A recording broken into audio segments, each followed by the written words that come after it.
Welcome to Generation Hush, the podcast that would make you tune in, hush out, and listen close. Welcome back, everyone, to Generation Hush, uncovering the unspoken noise of society. I'm Lara, your host, and joining me as always is my partner, Ami. In our quest to unravel the layers of noise pollution in the Philippines, we're diving deep into the legislative measures and programs aimed at addressing this growing concern. In our last episode, we explored the impact of noise pollution and its effects on our daily lives. Ngayon naman, get ready to dive even deeper into the concept of noise pollution in our country. Pero bago ang lahat, we were able to gather insights from interviews with a frequent commuter, a community resident, an educational institution representative, and a local business owner. Tama. We've been hitting the streets, chatting with people, and interviewing them to get a pulse on noise pollution awareness in our bustling city. Yes, Lara. Alam mo ba, I had some eye-opening conversations during my interviews. Sabi ng frequent commuter, for example, it was shocking to learn na they weren't even aware of the existence of noise pollution laws, let alone following any criteria. Para bang nakatira sila sa isang noise bubble, completely unaware of the regulations. Agree. Mayroon din akong similar experience with a community resident. Nung na-bring up ko yung noise pollution laws, they were totally clueless. Pero what really struck me was how quickly they grasped the regulations nung pinakita ko yung table that shows the noise pollution regulations. It's like a light bulb went off and I realized na just how much noise is tolerated in their community. Now, let's welcome again our guests from the previous episode to share their valuable insights and opinions they've come across with other people as well. Welcome back, Mark, Adrian, and Mika. Hi guys, nice to see you again. Hello, it's great to be back. Hi Generation Hush, it's good to be back.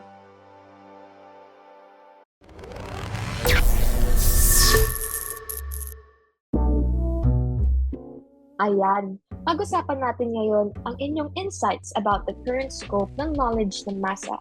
What do you think, Mark? I think na very concerning talaga ito, especially when you consider the constant construction noise in areas like Taft. Para siyang never-ending symphony of jackhammers and drills. Real, it's frustrating to see such a lack of awareness, lalo na when noise pollution can significantly impact our daily lives. It's time for the government to step up and ensure na everyone is informed about the regulations na meron tayo. Seeing the lack of awareness out there is a wake-up call. I also interviewed educational institution representative. While they may not have been well-versed in noise pollution laws initially, open naman sila to learning more. Parang na-recognize niya ang importance of creating a conducive learning environment even amidst the hustle and bustle of city life. Tama. Pero it's worth noting that our discussion with them also highlighted a desire for greater awareness. Naintindihan niya yung importance of noise regulation in creating favorable learning environments and nagpapakita siya ng genuine interest in learning more for their students. That's a great point. I was able to come across with a local business owner. While they've heard rumblings about noise pollution, medyo unclear pa sa kanya yung legal specifics. It's like trying to conduct a business in a noisy marketplace na walang kaalam-alam tungkol sa rules of engagement dito. Yeah, despite the uncertainty, it's heartening to hear na some individuals na I have interviewed na sila na mismo yung gumagawa ng paraan upang ma-mitigate ang noise sa kanilang surroundings. From soundproofing their spaces to using headphones, it's like they're creating their own peace despite all the chaos. You guys make valid points. While most of our interviewees haven't personally experienced or reported noise pollution violations, lahat sila nag-agree na there's a desperate need talaga for more public awareness about noise pollution laws. So, ano yung takeaway natin from all this? It's clear na noise pollution awareness in the Philippines could use a serious boost. Whether you're commuting, living, learning, or running a business, lahat tayo ay affected ng noise. Tama ka dyan. Let's turn up the volume of noise pollution education and make some noise about keeping our city quieter and more livable for everyone. With that, let us delve deeper into noise pollution and learn more about noise pollution policies, of course, with the help of our guests.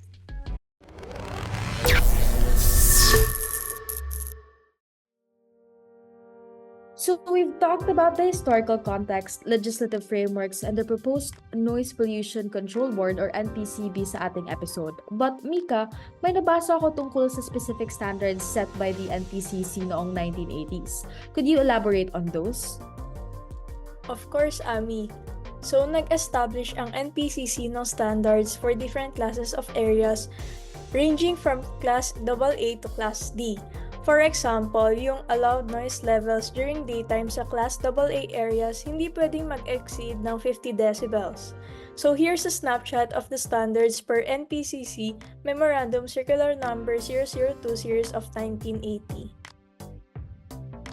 Oh, interesting. It seems like the NPCC took a granular approach to address noise pollution in various settings.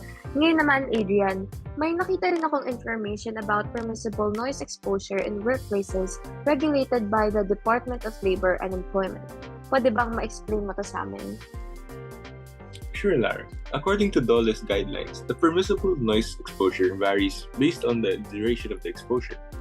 For instance, sa isang 8-hour workday, ang acceptable noise level is 90 A-weighted decibels, which is a measurement for relative sound to the human ear. And here's a breakdown. Thank you for providing that detailed breakdown, Adrian.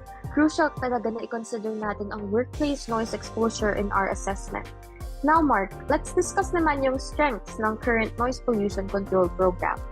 Isa sa mga strengths na ito lies in the legislative framework initially established by NPCC and later taken over by the Department of Environment and Natural Resources or DENR. The standards categorized by area provided a structured approach to managing noise pollution.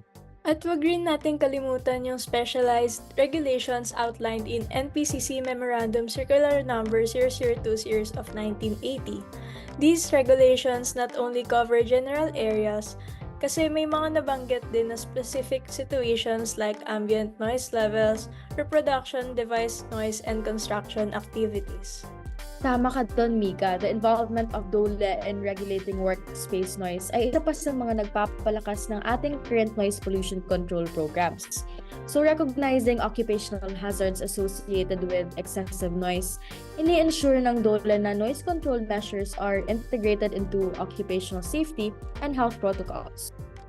Furthermore, the proposed legislations, Senate Bill 842, na nagsuggest ng paggawa ng Noise Pollution Control Board, showcases proactive approach sa pag-address ng modern noise pollution challenges. The bill outlines the composition, responsibilities, and penalties. And wag din natin kalimutan yung growing awareness and public engagement highlighted in the proposed legislation. The recognition of noise pollution's impact sa ating health and sa environment indicates a shift towards involving the public in noise pollution control efforts.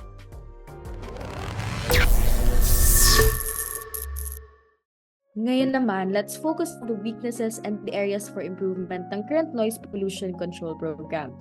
One weakness is yung historical ineffectiveness of the NPCC sa pag-enforce ng noise limits. Dahil sa pag-transfer ng duties from one agency to another, nag-weaken na yung focus on noise pollution control, contributing to inadequate enforcement. Yup, kahit yung mga critics and researchers, they even argue na dahil sa outdated laws and insufficient penalties, nahihinder yung ability ng NPCC to address contemporary challenges effectively. Kaya naman, sobrang important ng upgrading legislation to reflect current noise sources and technological advancement. Additionally, yung lack of timely implementation, especially concerning the proposed NPCB, poses uncertainties regarding its execution. Kasama na dito yung funding, manpower needs, and enforcement protocols.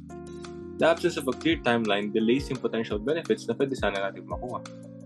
So true, and yung incomplete information ng NPCB katulad ng funding and enforcement protocols ay no help rin sa assessment of its potential effectiveness. Dapat kasi mayroong transparent and comprehensive plan for stakeholders to evaluate yung feasibility of the proposed board. Yung pag-focus naman natin masyado sa terrestrial noise sources such as construction and urban areas may overlook emerging challenges din like underwater noise pollution. So expanding the scope to address all relevant sources ay important din para magkaroon ng comprehensive noise control strategy. In addition to these challenges, mapapansin natin na may significant gaps in public awareness and understanding of noise pollution laws and regulations. Ngayong na-point out na natin yung mga challenges na to, it becomes increasingly clear that bridging these gaps is essential for implementing effective noise control measures.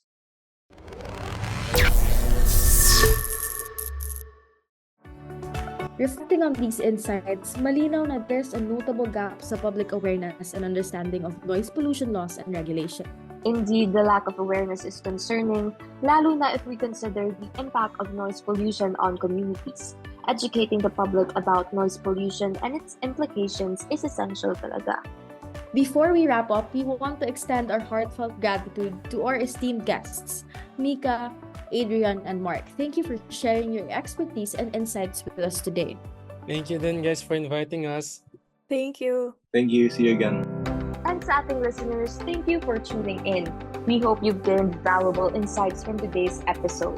Be sure to join us next time as we dive into more discussions about noise pollution and its impact on society. And remember, your support means everything to us. By tuning in and engaging with these important conversations, you're helping to raise awareness and drive positive change. Together, we can make a difference. Until next time, keep your ears open and your voices ready for change. Join us on Generation Hush as we journey towards a quieter, healthier future for all.